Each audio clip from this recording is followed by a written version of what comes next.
Lepo pozdravljeni v današnji oddaji na TV Ljubljana, v oddaji Moja kariera, kjer je z mano zelo zanimiv gost. Namreč moj gost je bil večletni direktor Lidla Slovenije in pa sedaj ustanovitelj mednarodnega podjetja, ki se ukvarja s storitvami na področju poslovne odličnosti, tako imenovanega Great Leadership Solutions. Tako da pozdravite v moji družbi Gregorja Kosi. Hvala za povabilo. Gregor, pozdravljen, hvala, da si se odzval. V oddaji Moja kariera skušamo vedno združiti to, kaj so neke tiste male sestavljanke, ki nas vodijo v bistvu skozi temelj, da lahko pridemo po neki karierni poti. Velikokrat omenjamo tudi to, ok, mentor sem, mentor tja, in čisto ne nazadnje, daj mi povej, kako v bistvu se je zgodba pri tebi začela. Vem, želel si delati v javni upravi, se pravi, diplomiral iz popolnoma drugih ved, na koncu končal na čelu velike mednarodne korporacije in ne nazadnje potem v tem obdobju kar naenkrat nenadna odločitev, ok, grem pa v podjetništvo. Se pravi, iz javne uprave, velike korporacije in podjetništvo. Kako? Ja, če tako opišeš, zelo zanimivo. V življenju nikoli nisem delal nekih velikih načrtov. Tu danes, ko sem na samostojni podjetniški poti, ti načrti niso zdaj usmerjeni v temu, oziroma na ta način, da je imel neko zelo jasno predstavo, kam me bo ta pot vodila. Skušam se tu, seveda, nek približen občutek imaš, kam bi naj šel, ampak oba dva veva, da se pot ne konča vedno tam, kjer misliš, da se bo končala, ko si na začetku svoje poti. In zelo pomemben je ta vmesni občutek, to spraševanje samega sebe. A so občutki tisti, ki mi dajo, neko povratno informacijo, da sem na neki pravi poti, ali temu ni tako. In vmes se seveda spreminja tudi okolje, v katerem delujemo. In to je bil tudi neki način delovanja pri meni, kako sem sprejemal odločitve skozi življenje. Jaz, ko sem nekako zaključil srednjo šolo, je seveda mogla pasati odločitev, kam bom šel na fakulteto. In sem sledil v tistem trenutku nekemu notranjemu občutku, kam me ta pot vodi, kje se vidim. Pol seveda prideš v neko okolje, pa vidiš, da je seveda neka realnost popolnoma drugačna, kot je bila tvoja predstava. In potem te spet ti občutki vodijo. To je verjetno tudi razlog, zakaj sem iz nekega prvotnega razmišljanja, kam me bo ta pot vodila, na koncu pristal v nekem okolju, ki je bilo popolnoma drugačno od tega, tudi popolnoma drugačno od mojega študija. Kar pomeni, ni zdaj nujno, da bi se v življenju, če si na neki poti, mogel zdaj te poti držati do konca svojih dni, ampak dejansko gledaš, kje so še te stranske poti, ki vodijo na neke vzporedne poti, ki tudi vodijo do nekih osebnih ciljev. Jaz sem tudi, ko sem bil v trgovski verigi, vedno znova seveda poudarjal, ni toliko pomembno, s čim se ukvarjamo. Ali smo zdaj trgovec z jogurti, živili, prodajamo kruh, ali pa, proizvajamo vijake. Bolj pomembno je, kako to počneš. In to je bistveno. In to, kako nekaj počneš, je na koncu tudi, če se že pogovarjamo o nekih formulah za uspeh, je tista formula za uspeh. Ne nek poslovni model, ki te vodi, do nekega zelo jasnega cilja, kaj boš počel, ampak predvsem, kako boš to počel. In če se naučiš skozi svojo karierno pot, kako neke stvari početi, se lahko ukvarjaš s čimerkoli. In danes se spet ukvarjam z nečim popolnoma drugim. Ja in ne.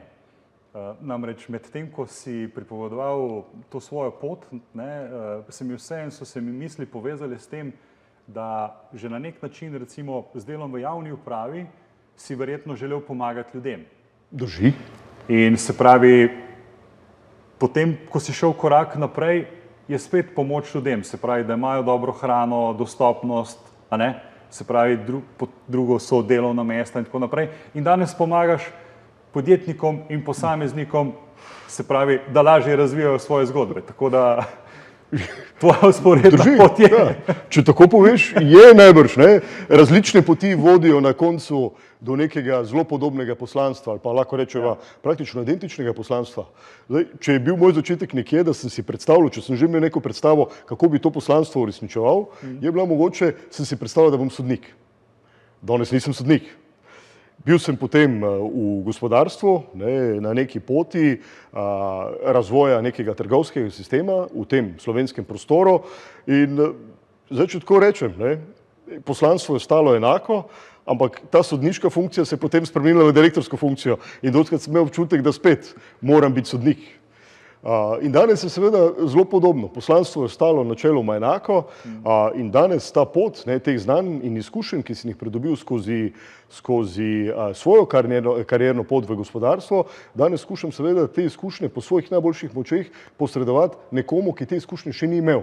Ali pa se je mogoče znašel na neki drugi poti, na kateri ne želi biti in želi priti nazaj, seveda z neko podporo, z neko izkušnjo, kako potem spet priti na neko tole, glavno cesto po poti svojega poslanstva.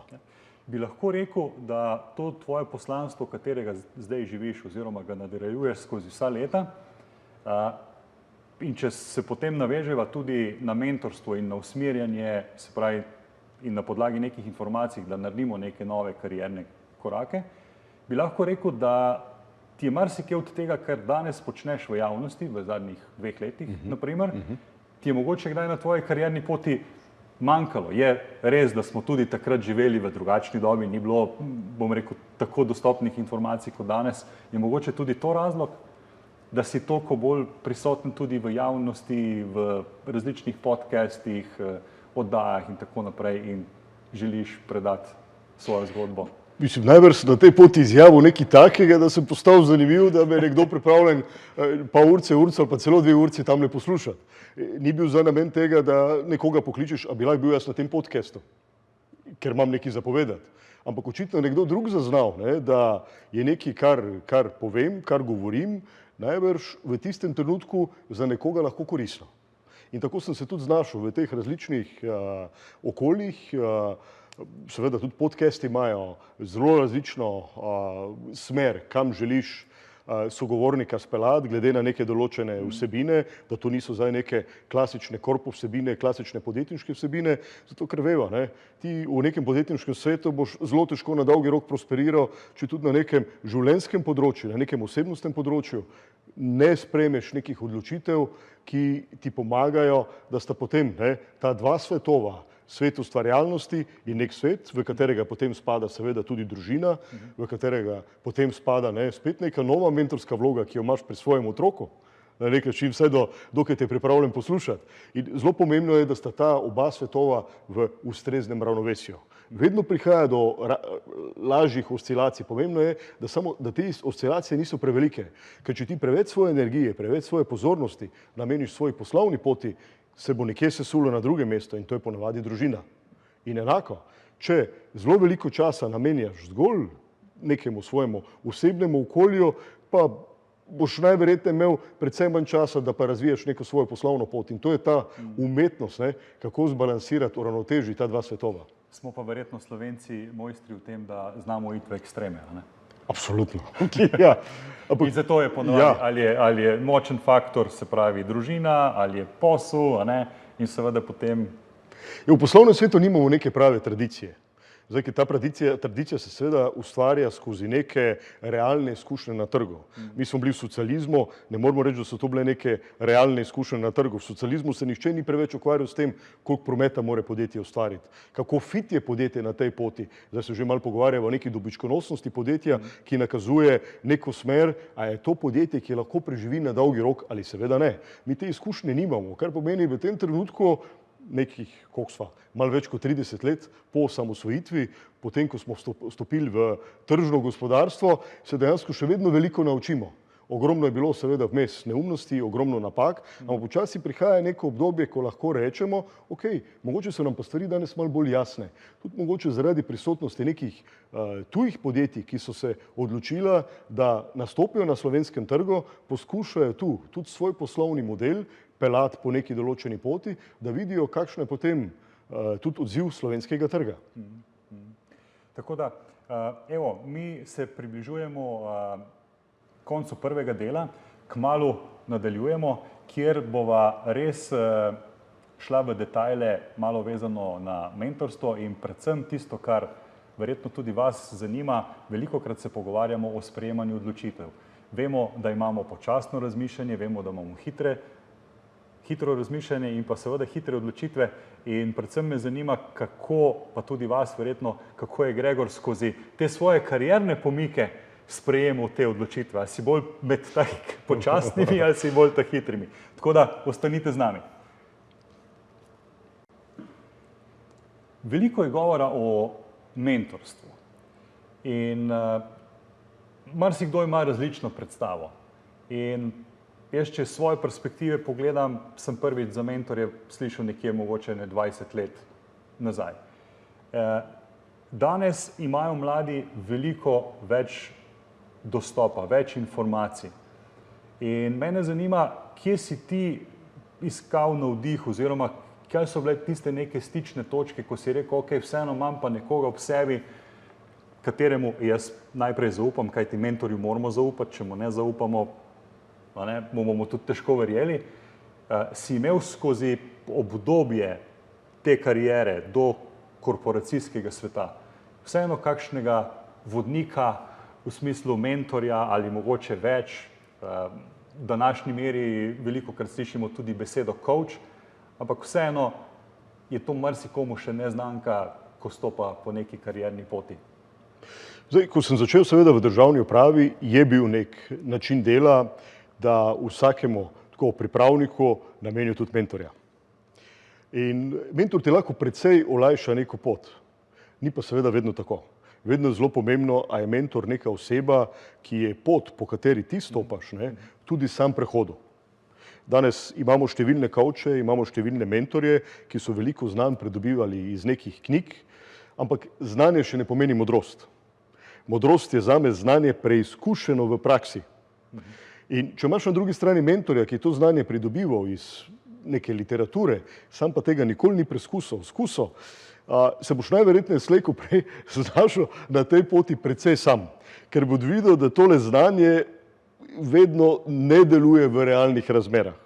In je super imeti nekoga, ki je to preizkušnjo življenjsko, skozi katero se ti podajaš, kot nek nadebuden poslovnež ali pa ne vem, že prej v državni upravi nek nadebudnež, ki si predstavlja, da bo služil ljudem, pa potem zelo hitro vidi, da državna uprava, vsaj v tem trenutku, in si zelo želim, da se tudi spremeni ta nek svoj pogled, da ni namen, da ljudje služijo državi, ampak kontra. In enako velja seveda na koncu tudi v podjetju. Ni namen, da ekipa služi vodstvu, ampak da vodstvo služi ekipi.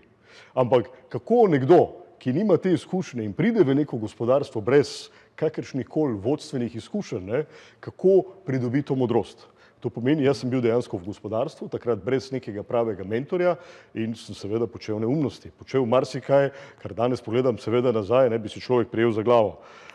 Ampak to je bila ta pot. In skozi to pot pridobiš določene izkušnje, te izkušnje ne pridobiš na ta način, da ti nekdo pokaže, Gregor, takšen moraš biti. Ampak predvsem preko neumnosti, ki počneš, preko svojih napak. Zelo lepo si to zdaj opisal, pa me vseeno zanima, recimo, če pogledaš zadnjih 20 let. Kako se je v tvojih očeh spremenilo mentorstvo? Jaz sem občutek, da včasih je bilo bolj tako avtoritativno. To moraš, ni nekega. Se mi zdi, da je bilo bolj mentorstvo tako res enosmerno, ker danes, ko se o mentorstvu pogovarjamo, v bistvu grejo informacije v obe smeri in v bistvu se mi starejši od mlajših učimo in imamo vedno na nek način, jaz sem tudi vrsto let nazaj slišal eno vodilo in se ga držim, vedno skušaj biti v treh različnih skupinah, se pravi v eni, kjer si in kjer deluješ, se pravi potem imaš eno skupino, od katere se učiš in se pravi, da imaš tudi eno skupino, se pravi, kjer ti predaja znanje in na ta način v bistvu se razvijamo kot družba. Me vseeno zanima tvoj pogled, recimo, da ne rečeva nekoč in danes, ampak recimo zadnjih 20 let, kjer se tudi, se pravi, razvoj interneta, pa zdaj umetna inteligenca seveda marsikaj spremenilo. Dajmo to pogledati na konkretnem primeru. V podjetju. Zdaj naloga vodje bi morala biti, da istočasno tudi mentor vsem, ki za to, da uspešno opravljajo svoje delo, morajo pridobiti neka določena znanja, neke določene izkušnje in razviti neke določene veščine, kompetence. Kako je to bilo nekoč? A pa še danes v marsikateri organizaciji. je tako, da je vodja seveda skušal dajati videz tistega nepremagljivega, vsevedega mentorja. In to ni dober mentor. Oziroma vsaj ni to mentor, ki ti bo pomagal na tvoji poti. Jaz sem takšnih mentorjev imel precej veliko, takšnih vodij, ki so imeli občutek, da vse vejo, in po drugi strani pa izgubljajo priložnost, da ljudje, ki so nekako v tej njihovi oskrbi, v neki domnevni podpori, izgubljajo priložnosti, da se tudi sami razvijajo. S tem, ko ti ljudje, in v tem primeru sem tudi sam bil dostikrat v takšnem položaju, izgubljaš to priložnost, da se razvijaš, istočasno izgublja tudi ta mentor, ta vodja. Kdaj mu to seveda postane jasno? Postane mu jasno takrat, ko vidi, da njegova vsevednost, neko znanje, za katerega misli, da ga ima, ne deluje več v praksi, ko se spremenijo razmere. In danes je svet hitrejši kot kadarkoli prej. In zato se tudi spreminja ta pogled mentorjev, vodij, da očitno za nekim svojim znanjem, nekim svojim prepričanjem, kako bo neko situacijo ustrezno rešil, da se dostikrat znajde sam. In da če ekipe pri tem ne podpira, mu tudi ekipa pri tem ne bo mogla pomagati. In tu se je začelo počasi spreminjati tudi to razumevanje vodij, da morajo spreminjati tudi svoj pogled na mentorstvo. Da se danes mentorstvo gradi skozi neko zavedanje, skozi neko spoznanje, da se bo ljudje bistveno več naučili skozi napake in predvsem pa skozi napake, če pride tam nek vodja, ki je nekoč bil nepremagljiv, da reče, ja, nisem nepremagljiv. Na svoji karierni poti sem naredil ogromno napak. In danes je tule priložnost, da v svoji mentorski vlogi te svoje napake predstavim tudi tebi. Ne bom rekel, da ne boš naredil nobene napake. Je pa za to mojo iskrenosti do tebe danes možnost, da boš ponavljal moje napake, seveda bistveno manjša. In to je zelo pomembno. In tukaj se pojavi to bistveno pomen celotnega razumevanja mentorstva, kajti oba dva veva, velikokrat se vodje znajdejo v pozicijah rešitelja, iz tako imenovanega dramskega trikotnika, ampak potem to ni mentoriranje. Drži. Jaz velikokrat poudarim predvsej to posebej, ko nekdo reče, ja, pomagam drugim. Kaj to zdaj pomeni? Delaš na mesto nekoga ali ga učiš? Ali potrebuješ nekoga, da ti pomaga nesti mizo? Ali pa ti njemu pomagaš? Ta prispodoba rešitelja je zelo smiselna. In nekoč so, seveda, vodje, mentorji razmišljali o tem, da je njegova vloga, da je rešitelj. Dejstvo pa je, da se mentoriranci niso kaj veliko naučili. In so slej ko prej ugotovili, opa, ta ponavlja moje napake. Danes je zelo pomembno to zavedanje, da iz rešitelja počasi prehajamo v vlogo učitelja. Naloga učitelja je, da prepozna, kaj nekdo potrebuje.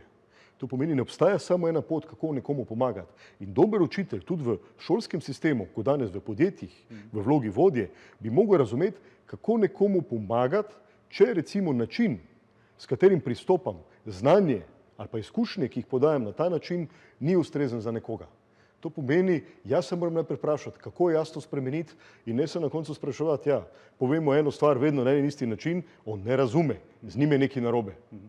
In to je ta vloga učitelja, ki zahteva višjo stopnjo odgovornosti kot zgolj vloga nekega rešitelja. In kaj bi recimo iz tega stališča svetoval mladim, ki danes velikokrat se pogovarjamo, mladi imajo hitro idejo, ja, visokih plač, visokih pozicij, ker ponovadi se pravi z neko pozicijo prija, ok, tudi odgovornost, ampak tudi nekaj denarja. Kaj bi svetoval recimo nekomu, ki je star 20-25 let, je še v času študija in ima željo res delati v nekem mednarodnem podjetju, kaj bi bilo kakšno vodilo, ki bi ga dal? A morajo vedno stisniti zobe ali se postaviti zase, kaj ti ne nazadnje, ko dobivaš informacije od, ti velikokrat rečeš mame, se pravi centralnega podjetja, ni nujno, da je vedno tako, kot si sam želiš. Absolutno. Ja, in tukaj kakšen nasvet iz te perspektive? Seveda je vedno zelo pomembno, da ne ostajaš zaprt v nekem svojem prepričanju, da stvari morajo biti takšne, kot so. Najprej biti odprte glave. prisluhniti, poslušati, kaj je namen v ozadju. Tudi če pride recimo neko navodilo strani mame, vodje, kakorkoli, skušati razumeti, ok, kaj je v ozadju tega navodila, kaj je ideja. Lahko imaš na koncu vodje, ki so seveda zelo usmerjeni v neko mikromenedžiranje, ampak moraš vedeti, da v ozadju tega nekaj je. V ozadju tega je njegov lasten strah, njegova lastna negotovost, da ne bi se zgodilo kaj narobe. Vsak ima svojega boga in vsak ima svojega šefa.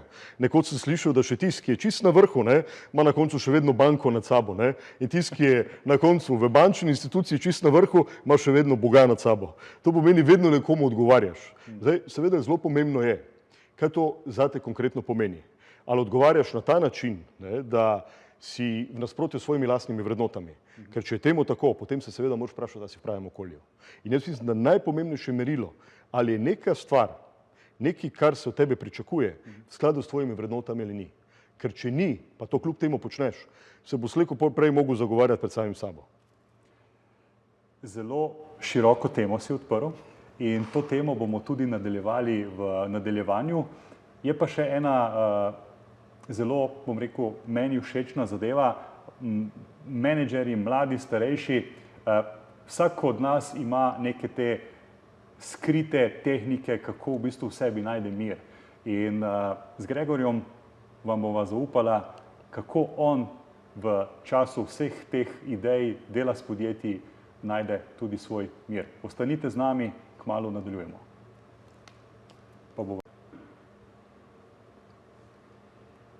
Že smo v našem ponavadi najbolj zabavnem delu, kjer razkrijemo tudi kakšno skrivnost našega gosta in pa podamo tudi kakšno tisto sladko usmeritev, ki bo vam pomagala razvijati vašo kariero. Dotaknila sva se zdaj nazadnje, se pravi teh, da ni nujno, da je vse v skladu z našimi vrednotami, prepričami, sploh recimo v nekem korporativnem večjem sistemu, ne nazadnje verjetno v javnoj upravi podobno. In kaj tukaj svetuješ? Ker včasih vseeno nekdo reče, ok, a veš, že kot mlad, jaz si pa želim delati, ne vem, v takšnem in takšnem recimo farmacevtskem podjetju ali pa, ne vem, vse bom naredil tem, da bom, ne vem, čez x let prišel na Google ali pa, veš, se pravi, res, ali pa Amazon, res svetovno znane korporacije. Je pa vprašanje, če imajo ljudje, oziroma verjetno ne, zavedanje, kaj to vse pomeni. Namreč tudi sam sem bil del korporacije, sicer globalno ravno tako velike kot ta, v kateri si ti deloval, ampak vseeno manjše okolje tukaj lokalno. Kako bi tukaj usmeril ravno to? Se pravi, ko nekdo ugotovi, da ni v skladu to z njegovimi vrednotami, pa nič ni narobe s podjetjem. Drži, ampak to bi tudi eden od razlogov, pa zdaj govorim o svojih osebnih vrednotah. Daleč od tega, da bi se zdaj spuščal to, a je podjetje popolnoma zgrešeno, deluje. Podjetje je ok. Tako, rečemo, da je podjetje ok. Ampak nek način delovanja podjetja, ki se lahko seveda, rečemo, jaz sem bil v gospodarstvu, v korporaciji praktično skoraj 20 let, čez natančno 17 let. In seveda podjetje gre skozi različne faze, kako uresničuje te svoje cilje.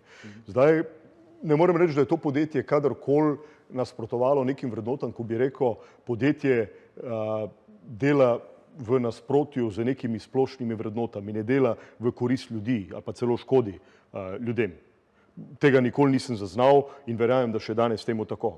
So pa bile neke moje osebne vrednote, ko lahko rečem, da sem prvi del svoje kariere ali pa večji del svoje kariere v korporaciji imel predvsem proste roke pri tem. To pomeni, da sem lahko sokreiral sistem, ki je bil zelo blizu mojim vrednotam. Kar se je na koncu spremenilo, da so v sistemu bili seveda tudi ljudje, katerih vrednote so bile precej drugačne od mojih.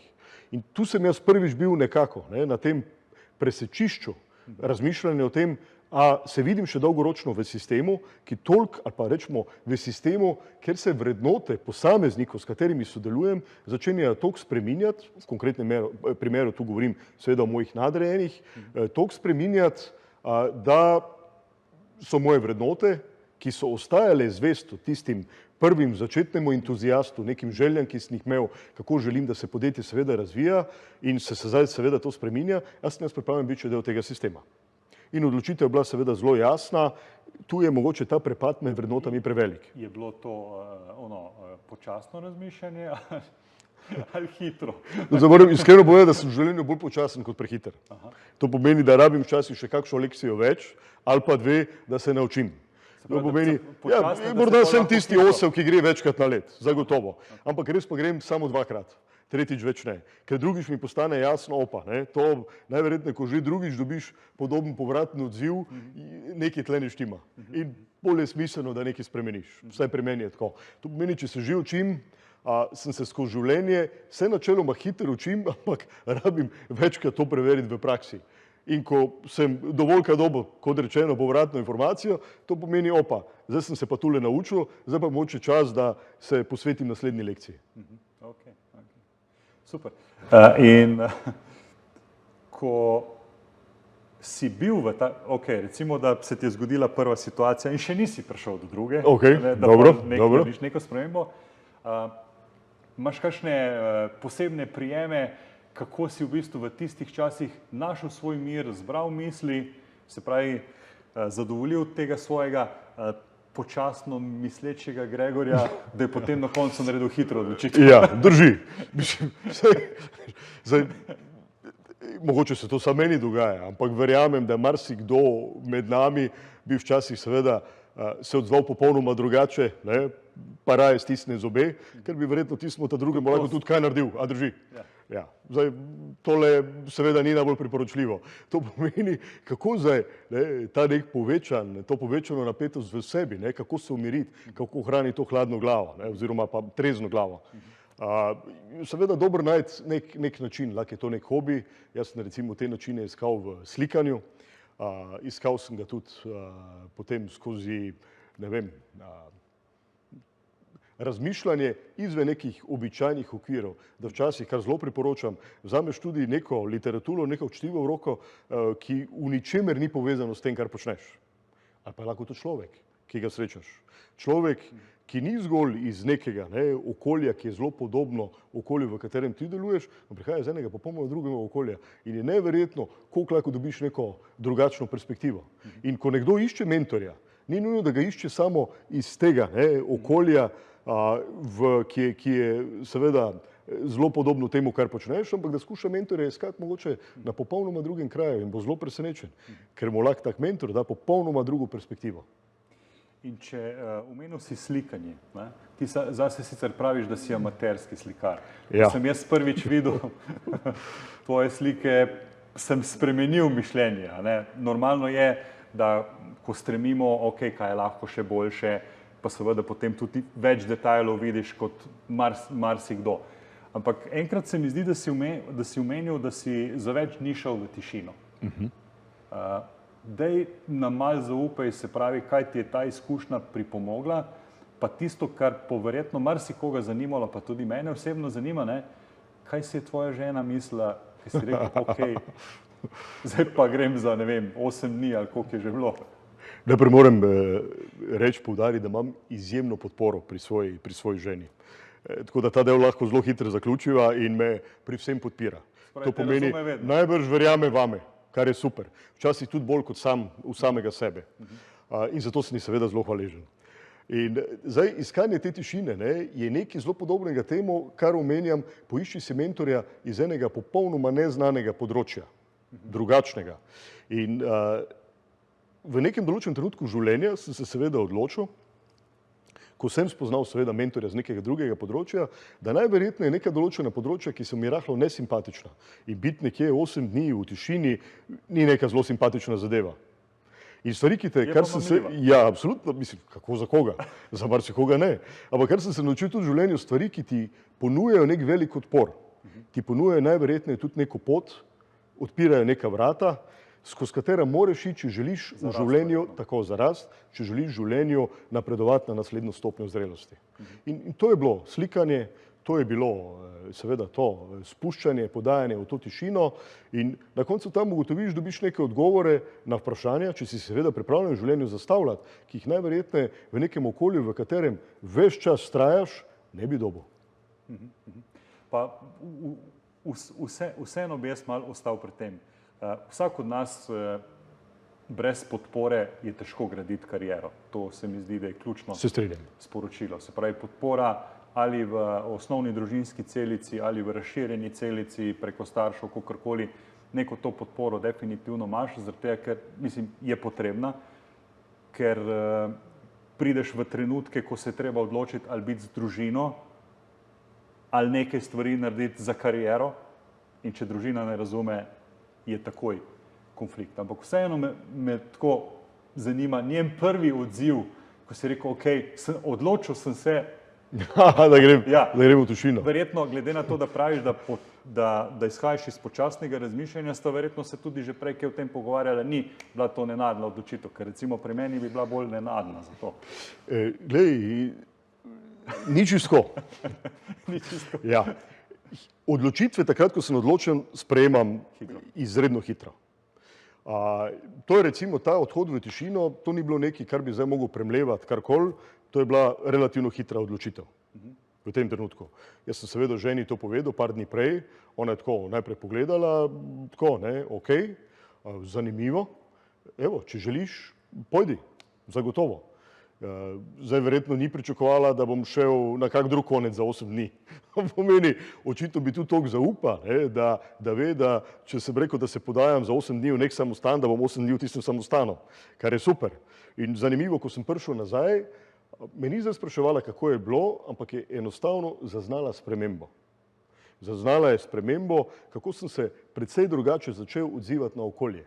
Bistveno bolj mirno, bistveno bolj preudarno.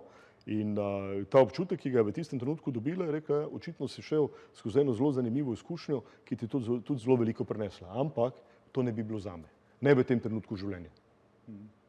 In to je velikokrat, se pravi, spoštovanje te različnosti in drugačnega mnenja, ne samo v organizacijah, tudi doma, a ne? Ker sploh, če izhajamo iz teh menedžerskih pozicij, ne, aha, ti to, ne, saj sam se večkrat zaznam v tej poziciji, ne, da tudi bi doma tako, veš, koordiniral. In to je definitivno eno tako super priporočilo. Priporočaš vsakemu, ki je recimo na kakršnekoli menedžerski funkciji, ni nujno, da bo to za njega, ok, to oba dva dobro veva, ampak kot izkušnja. Lej, če ne drugega, nek odhod v neko tišino, biti pripravljen biti sam s sabo, ne samo 1 urca na dan, ampak mogoče čez neko daljše časovno obdobje.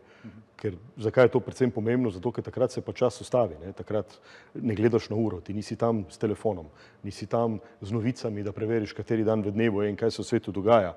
Tam si dejansko popolnoma izoliran od vsega. To pomeni, prisiljen si biti sam s sabo. In najprej, kaj moraš narediti, seveda, je, da ustvariš neko priložnost, da preneseš samega sebe.